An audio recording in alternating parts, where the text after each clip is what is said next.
Hey everyone, Ashley here. Welcome to Ashley Talks Movies, and welcome to my review of Guy Ritchie's The Covenant. Set during the war in Afghanistan, the film follows a local interpreter who risks his own life to carry an injured sergeant across miles of grueling terrain. But when the sergeant learns that the interpreter and his family were not given safe passage to America as promised, he must repay the debt by returning to the war zone to retrieve them. Before I get into the review, if you'd like to support the channel, hit that subscribe button. I'd really appreciate it. Also hit that notification bell so you don't miss any of the videos I'm posting. Time for the review. The Covenant is a well-crafted war thriller. It's well acted, it's well written, and has well-defined characters that bring a lot of emotional depth to the story. And I do feel like it's one of Guy Ritchie's best films in years. Jake Gyllenhaal is great in this movie. He plays a character named Sergeant John Kinley, and he brings so much intensity and emotion to this role. I really enjoy watching Jake Gyllenhaal on screen because I think he's just a great actor. And it was really fascinating to watch him in this particular role, especially when you get to the second half of the movie where his character is wrestling with a lot of different things and how he brings that emotion and brings those feelings to life on screen.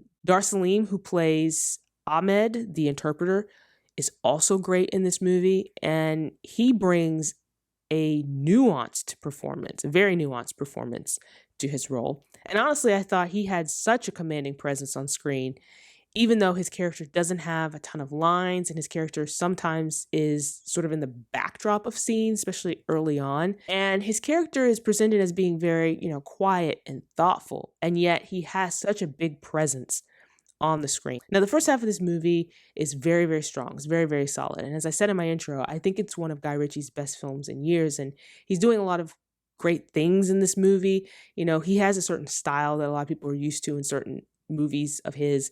And his style is still very much here in this movie, but it's a little bit more restrained. And there's a lot more focus on the characters and what the characters are experiencing. And so Guy Ritchie does a really great job of placing the audience in the middle of this war zone and giving everyone a glimpse of what these characters are experiencing and the dangers that they are in at any given time. And the use of POV shots, the close-up camera angles, and the use of sound all really contribute to this. Now, the second half of this movie is where you start to see some of the unevenness. That's where you start to see some of the missteps. And there's a pivotal story shift in this part of the movie. That's also where you start to get a lot more tonal shifts. And those tonal shifts, to me, took away a lot of the impact of the story. And the third act of this movie feels completely rushed. I thought more time should have been spent on this part of the story, and the stakes should have felt a lot higher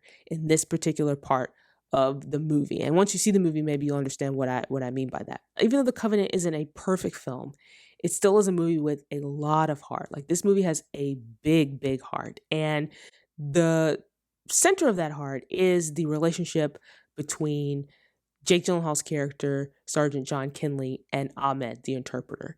And as the movie progresses, you start to see how that relationship evolves.